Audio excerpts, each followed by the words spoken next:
ఇవాళ నేను ఇక్కడ రావడం కారణం ధని. సో బెస్ట్ డైరెక్టర్ ఉన్నప్పుడే నీకు బెస్ట్ డైరెక్టర్ దొరికాడు, బెస్ట్ కంటెంట్ దొరికింది, బెస్ట్ సపోర్ట్ దొరికింది. సూర్య, హర్ష గారు, హర్షవర్ధన్, హర్ష, కృష్ణుడు, అసలు everybody. And best content main. నేను ఫస్ట్ భరతనాట్యం అనగానే క్లాసికల్ సినిమా ఏమో స్పీచ్ ఎలా ప్రిపేర్ అవుతాం, సాగర్ సంగమం, శంకరాభరణం, ఈ సినిమాలు ఇంకేం వచ్చాయి క్లాసికల్లో అని ఇవన్నీ చూస్తూ వచ్చి దానికి సంబంధించి ఇతను ఏమన్నా క్లాసికల్ డాన్సర్ ఏమో కూచిపూడి ట్రైనింగ్ ఇచ్చుంటాడు, దాన్ని తనని కూచిపూడి పంపించుంటాడు అని అంత రాసుకొని ఆల్మోస్ట్ 2 పేజీ ప్రిపేర్ అయ్యి రాగానే ఫస్ట్ ట్రైలర్ లాంచ్ అనగా చింపేసా ఫస్ట్ పేజ్. లాస్ట్కి వచ్చేటప్పుడు చివరి పేజ్ కూడా చింపేశా. సో అప్పుడు అర్థమైంది క్రైమ్ కామెడీ ఇది ఆల్వేస్ సక్సెస్ఫుల్ జోనర్. ఇది మీరు తీసుకుంటే స్వామిరారా కానీ, అక్కడ ఢిల్లీ బెల్లి కానీ, ఇది చాలా ఫిలిమ్స్ షేడ్స్ నాకు అనిపించాయి, అంటే hit films. So entertainment genre ద్వారా తనను లాంచ్ చేసుకోవడం, అది కూడా బెస్ట్. తనకి ఒక సపోర్టింగ్ క్యాస్ట్ కానీ, టెక్నీషియన్స్ కానీ, మంచి మ్యూజిక్ డైరెక్టరు, ఎక్స్పీరియన్స్డ్ డైరెక్టరు, వీళ్ళందరితో పాటు జనరల్గా సినిమా రిలీజ్ దగ్గరికి వచ్చేటప్పటికి ప్రొడ్యూసర్లు టెన్షన్గా చూస్తాం.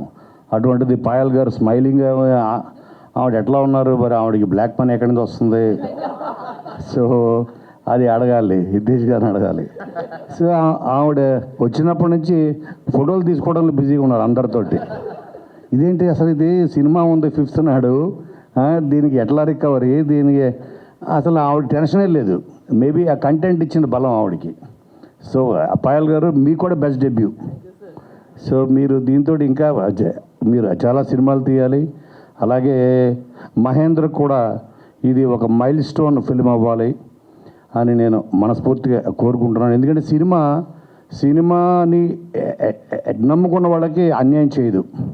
నాకు తెలిసి మినిమం 20-25 years తెలుసు ధని. సినిమా ఇండస్ట్రీనే నమ్ముకొని ఉన్నాడు. ఇప్పుడు తన కొడుకు, తను ఒక గ్రేట్ ఆర్టిస్ట్ అంటే పెయింటర్, ఇవన్నీ ధని. తన కొడుకు కూడా ఆర్టిస్టే అయ్యాడు. తన సాఫ్ట్వేర్ ఇంజనీర్ చేసి అమెరికా పంపించేసి డబ్బులు సంపాదించరని అక్కడికి తను కూడా మళ్ళీ ఇక్కడికే తీసుకొచ్చాడు. ఇండస్ట్రీ అన్నది అంత గొప్పది. నేను సినిమా షూటింగ్ చేస్తున్నప్పుడు జనరల్గా కెమెరా బ్యాక్ సైడ్ ఉండేవాడు, లైట్ మెన్, ఈ నాగర్ ఆపరేటర్స్ అందరూ ఉంటారు కదా, బిహైండ్ ద కెమెరా పనిచేసేవాళ్ళు. వాళ్ళందరినీ అడుగుతూ ఉండేవాడిని. Everybody wanted to become either actor are director.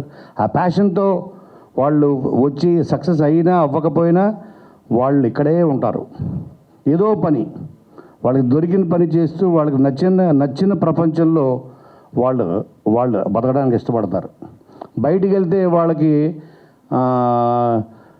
ఎక్కువ డబ్బులతోటి వాళ్ళకి జాబ్స్ రావచ్చు, ఆపర్చునిటీస్ రావచ్చు, కానీ వాళ్ళకి ఇష్టమైన ప్రపంచం ఇదే. అంత బ్యూటిఫుల్ ప్రపంచం ఇది. అంటే ఇది ఎంతోమందిని నవ్విస్తుంది, ఏడిపిస్తుంది. ద పవర్ ఆఫ్ సినిమా ఏంటి అన్నది 25 years నుంచి ఎక్స్పీరియన్స్ చేస్తూ వచ్చాను. నేను బిగినింగ్ డేస్లో కోనా వెంకట్ అంటే ఆడియన్స్కి తెలియని రోజుల్లో నేను థియేటర్ మధ్యలో కూర్చొని జేబులోంచి ఒక రిమోట్ లాగా తీసి, ఇప్పుడు వీళ్ళు నవ్వుతారు అని రిమోట్ అక్కడ మొత్తం థియేటర్ గొల్లు నవ్వదు. ఎస్ అంటే ఆ దృష్టిలో పెట్టుకుని రాసేవాడిని నేను. అలాగే ఇక్కడ క్లాప్స్ కొడతారు, అది మహేష్ బాబు అవ్వచ్చు, ఎన్టీఆర్ అవ్వచ్చు. సో అంటే ద పవర్ ఆఫ్ సినిమాకున్న పవర్ అక్రాస్ ద గ్లోబ్, ప్రపంచంలో మారుమూలు ఉన్న వాళ్ళు కూడా మనం ఇక్కడ ఒక రూమ్లో ఒక 10x10 గదిలో కూర్చొని సూర్య రాసిన ఒక కథ వాడిని కూడా కదిలిస్తుంది. That's the power of cinema. అందుకని సినిమాని నమ్ముకున్న వాళ్ళకి, టెక్నీషియన్స్ కానీ, యాక్టర్స్ కానీ, వాళ్ళకి ఎప్పటికీ అన్యాయం జరగదు.